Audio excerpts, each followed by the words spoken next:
Well, by request, here's a close-up view of the dual Quadrajet setup I have for small block Chevy.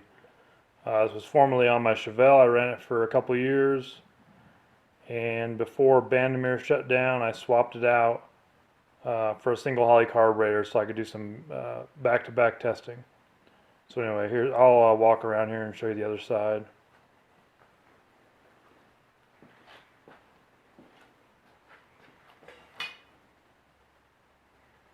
There's the other side, homemade linkage.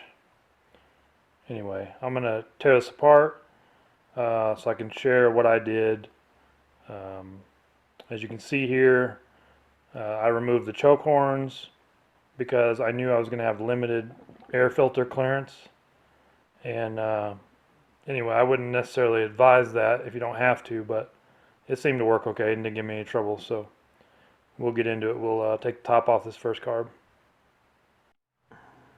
I just removed the front carb here so we can disassemble it. And you can see here the pattern in the 2-inch spacer and the manifold. These are not adapters. These are just straight spread bore spacers going straight into a 4-hole spread bore pattern on the Offenhauser intake. I'm not going to remove the spacer because this is all going to go back together at some point. But anyway, there's a good view of the spacer. I mentioned that I had blocked off some of the idle air passages, and one of the viewers asked a more specific question about this. So anyway, I'm going to zoom in here. The base plate just sitting upside down here. So anyway, it's going to be out of focus for a second. On these particular carburetors, these are mid-70s truck carburetors. I have an exact matching set, matching serial numbers. You can see the horseshoe-shaped trough there. There's a factory hole at each end drilled through the base plate, and you can't see it that well, but I tapped it and I put in Allen head set screws to block off that air passage. And now I'm going to flip it over and show you the ones I blocked on the top, and this is identical in both carbs.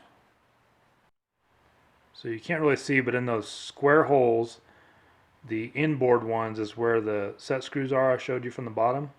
And the round holes just next to those, I actually tapped and plugged those also. So anyway, there's 2 sets of idle air holes that I plugged on these base plates. Now, I can't say for sure that you have to do this, but going to 2 carburetors, trying to get this thing to idle at a reasonable speed, that's the method I took. There may be a better way. I still couldn't get this set up to idle below about 1200 RPM.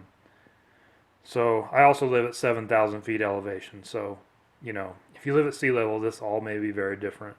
But these are the holes I plugged, and your carburetors may look completely different if they are older or newer Quadrajets, because there are tons of different varieties of base plates, main bodies, etc.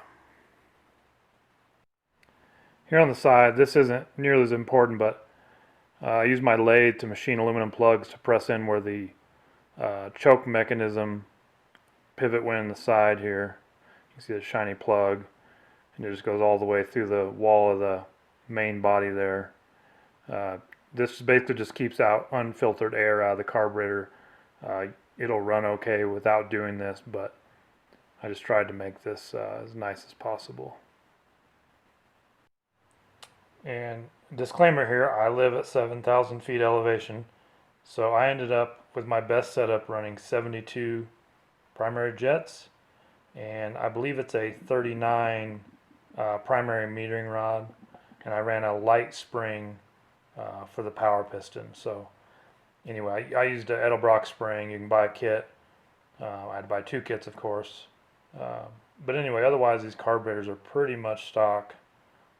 I don't think I made any other mods other than what I've shown you already. So if you guys have any questions, drop me a comment, and good luck to you if you are trying to do this.